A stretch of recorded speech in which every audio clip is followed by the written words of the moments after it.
Had a lot of fun down at Ingalls. It was extremely crazy then.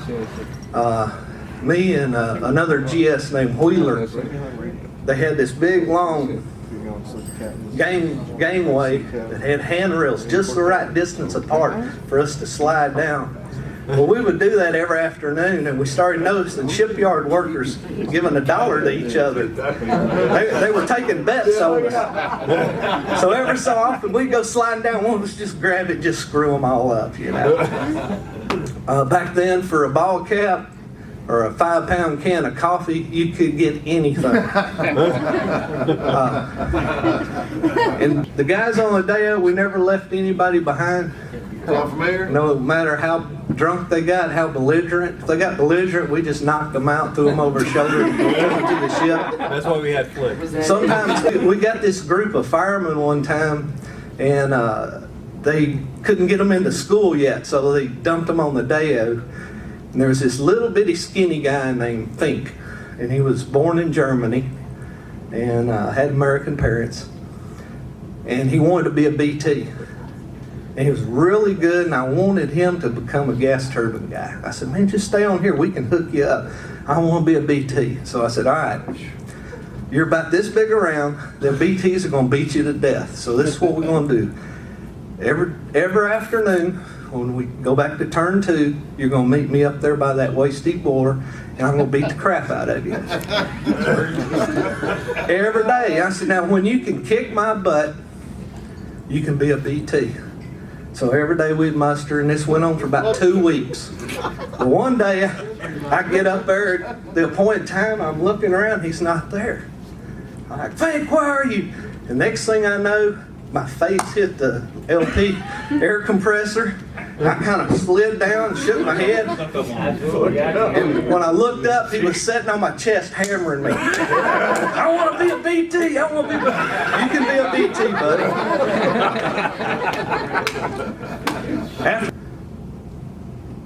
But the best time of my life, the best times, when I look back and smile at the professionals and the professionalism, there was always Deyo. And the reason why is because the people were just one cut above every other ship that ever served on. And trust me, I've done Comte Gras, and I was a strike officer on Comte Gras, and yeah, I knew the strike job. And but there was just something about Deyo. There's something about that ship. It seemed... It rocked. Yeah, it rocked. Yeah. It rocked. It did. Damn right. Not because of the steel that we were surrounded by. We were different because of the steel of the people that were there. Okay? Right. You had people that no matter what was going on, no matter what the ship needed, if it was to fix an engineering casualty, communicate, whatever the ship needed, it always seemed like somebody stood up, right, and helped the team and helped Deyo succeed. From the time I checked on board until the time the whole crew lined up on the pier and said goodbye to me in Israel. Okay? And that was an unbelievable thing for me. It was an honor. Everybody, I mean, it was incredible. I've never experienced anything like that in my life. Okay? To be honored by those warfighting men, that they would bong me off that ship, okay? Not with just the chief's mess, not just with a couple of officers, no. I literally had an opportunity to say goodbye to everybody. And that ship and your representation here, I will never forget. And it was the best days, absolutely the best days of my Navy career. And I never served with a higher grade, a higher metal of men focused on mission to get the job done, bar none. thank you for giving me that experience.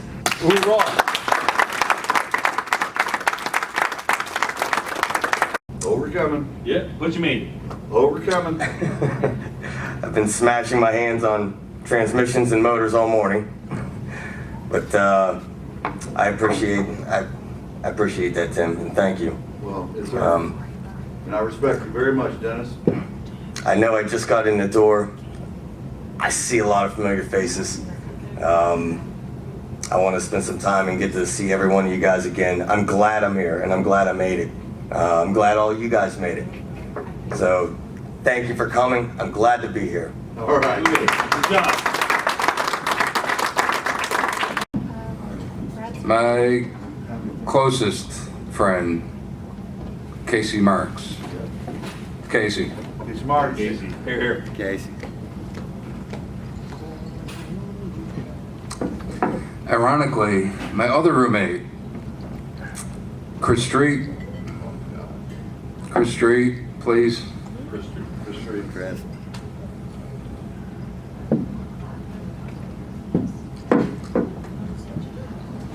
We're gonna go Vinny Lombardo. Here's to you, Ben.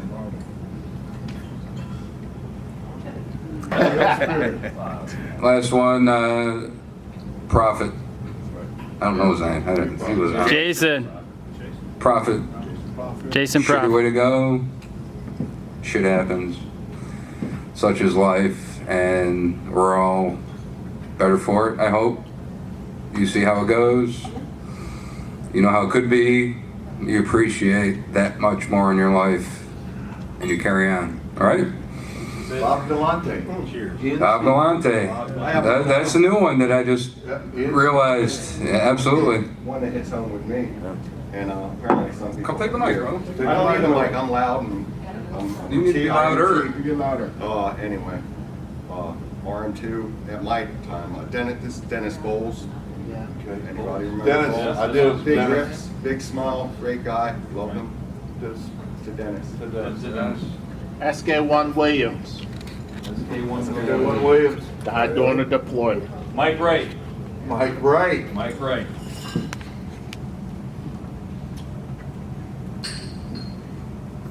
Jesse Spencer. Spencer? Jesse Spencer. Jesse Spencer.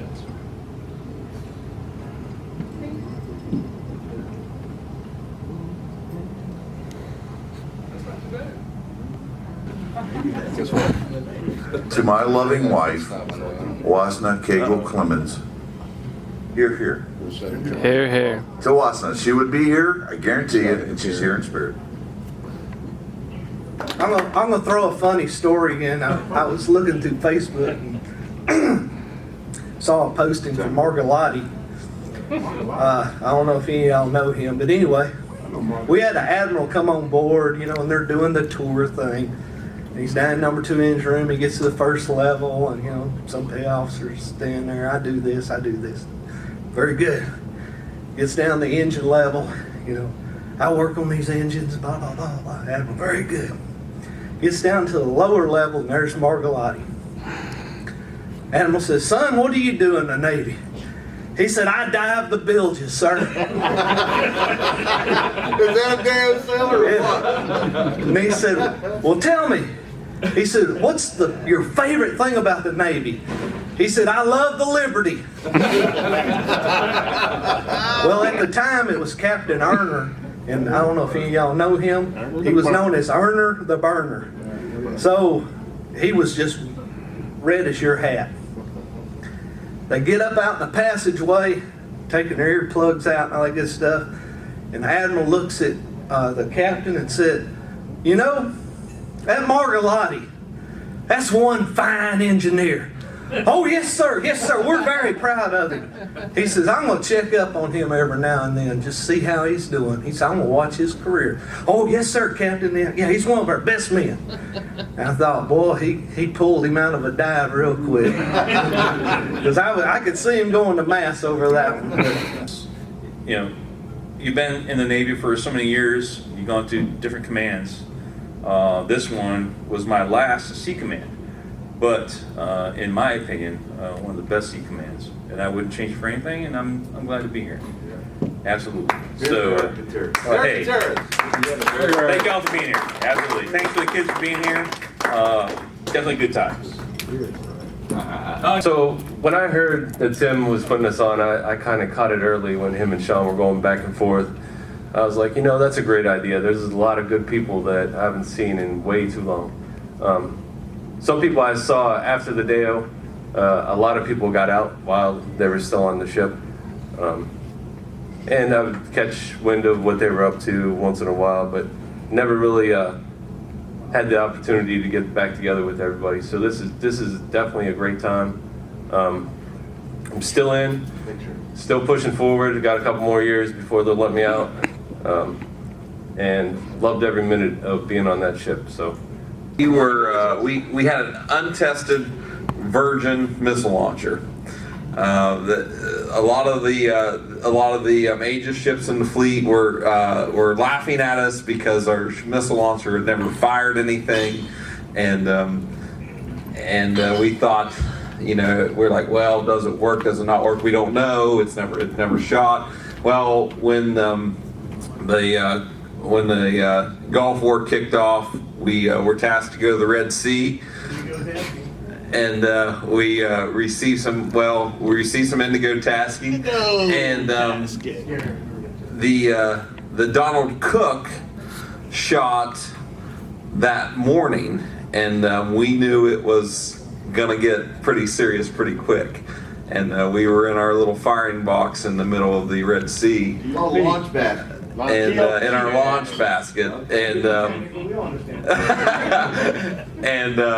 and I'll never forget Captain Pelkowski came into combat that night with a bag full of Jolly Ranchers, and I wonder where he got those. and he made sure that all of us in combat had Jolly Ranchers. I wonder why. And that night we shot 13 Tomahawk missiles, and all in anger. And That's right, baby. And if you guys remember, does anybody remember the song that was played over the 1MC after the first missile? Bombs over Baghdad. Bombs over Baghdad. Earl can't push the button on the first one if I do remember correctly.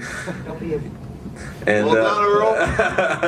and Bombs Over Baghdad played over the 1MC. We shot 13 of them that night, and then went down to the mess decks and watched them hit Baghdad on CNN 2 hours later.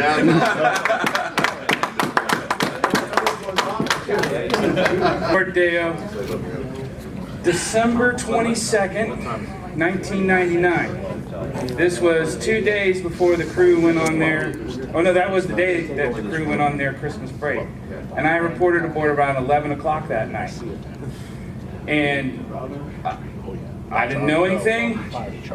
I was on my way down to deck berthing when I think it was a chief, and I can't remember his name, but put me to the deck and put a shotgun in my back because they had done a security alert drill. I didn't know. I had my sea bag on my back, had my blues on, and had my orders in my hand, and I was like, who the hell are you? I'm like, Welcome aboard, brother. yeah, I had a shotgun in my back.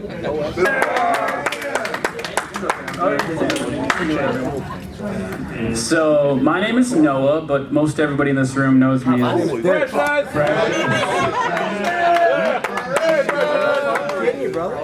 And this guy standing right here is the guy that gave me the name. I let him pick his own nickname. The only person in the Navy to ever pick their own nickname. My options were not good. Tell him why you had Precious. I'm gonna tell the real story?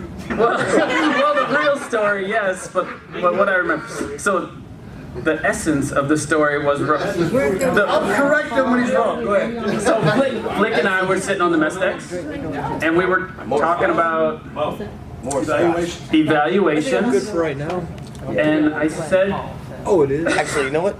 Let me get it. and I said, well, it's not hard to shine. Oh, okay, go.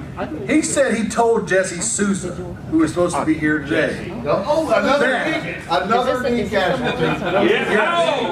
He told Jesse Souza, because Souza said he had not been on the boat long enough to get a formal evaluation, that he looked like he was doing good and just keep on the same track and so on and so forth.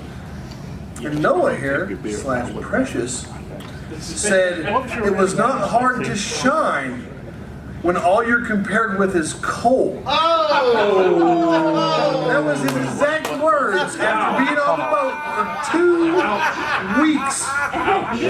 So he comes to the mess decks and tells us that he had made this comment. We're like, you said what?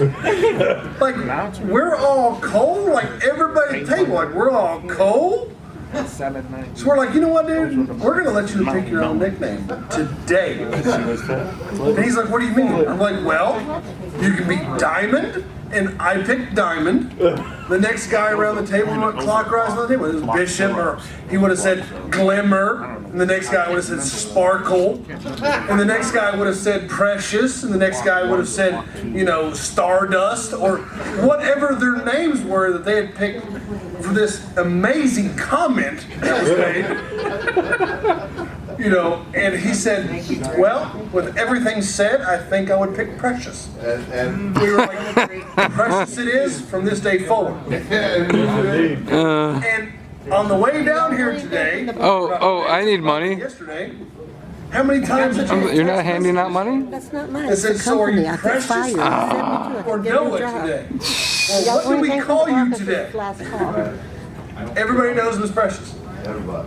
And I would have to say, after serving time with him and so on and so forth, More than that. It is what it is. I would not say the name Precious comes with any negative connotation whatsoever. Stand up, gentlemen, and proud to serve them. There's one other story I want to tell, and it's kind of due when you told me you got donged off in Israel.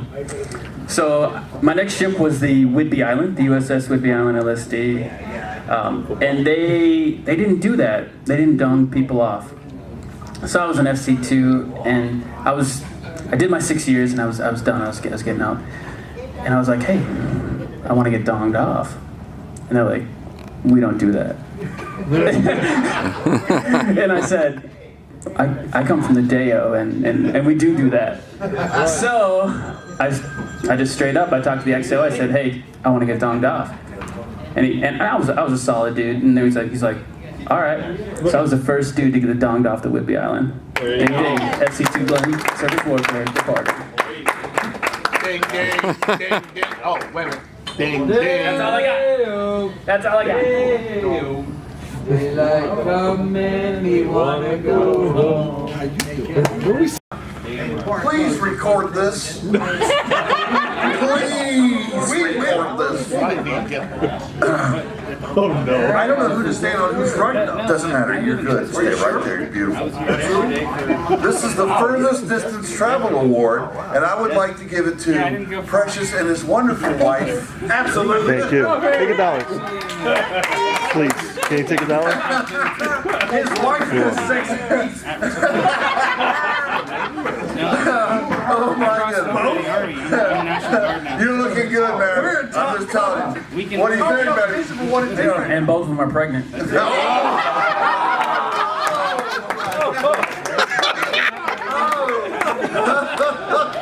was not going there. It's a whole bowl of sexy. Holy, that's a whole bowl of that's what I'm talking about. Anyway, this award is presented to the person who traveled the furthest to attend the first day of officers and crew ship's reunion. My heartfelt thanks for attending.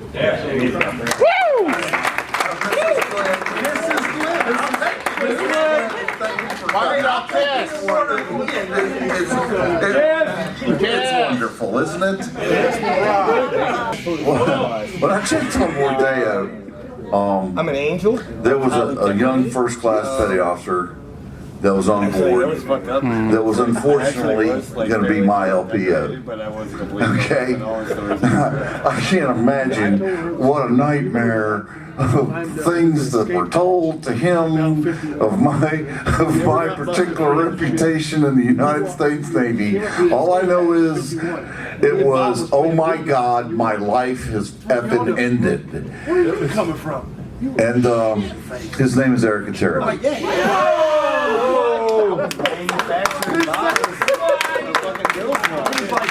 Definitely 100%. I'm glad to be here. Glad to be the man I am today. And a big part of that is because of Tim. So glad for him. Good job, Tim. Raise a glass to Tim.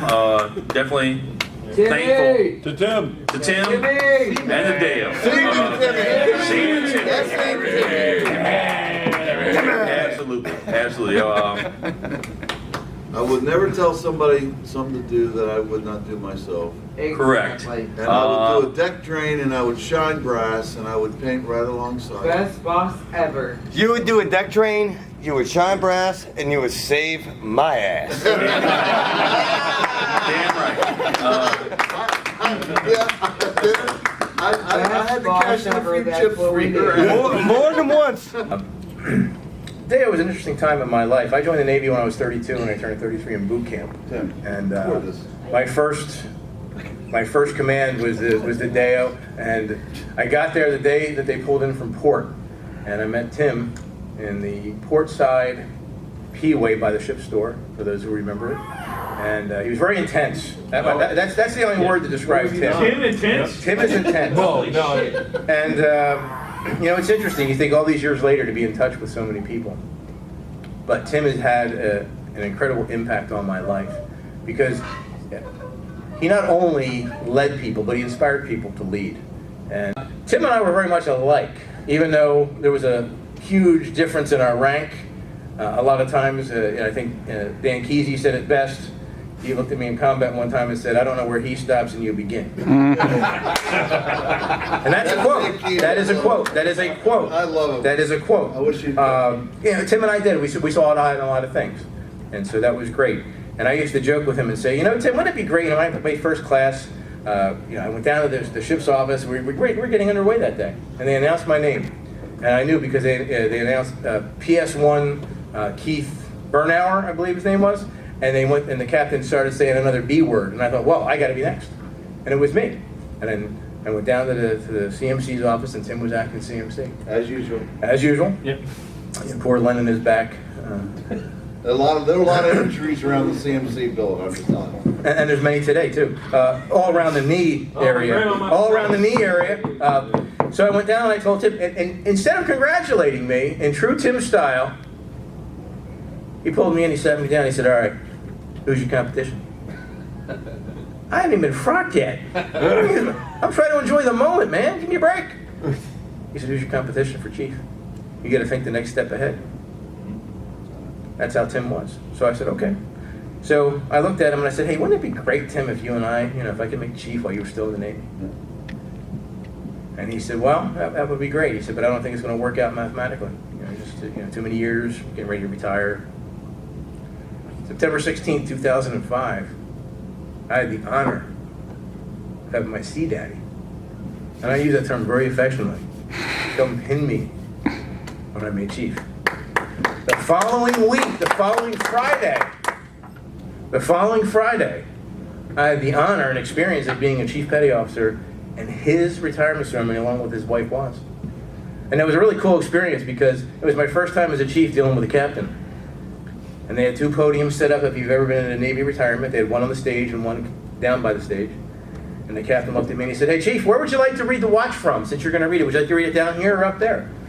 I said, "Well, Captain, I'd like to read it down here. I think it'd be easier. I don't have to go up on stage." He's a full bird captain. He looks at me and said, "Okay, Chief, whatever you say." And I said, "Wow, that's just cool stuff. This is some cool superpower stuff I've got going on here." So Tim, I raise my glass to you and I thank you for your mentorship and I thank you for your friendship and for your inspiration through the years and for what you have meant to me in my career and in my personal life. I look forward to our continued friendship. Absolutely. Thank you. If I had a drink, I'd raise it. Thank you very much. Our time is up, guys. I think they're kicking us out.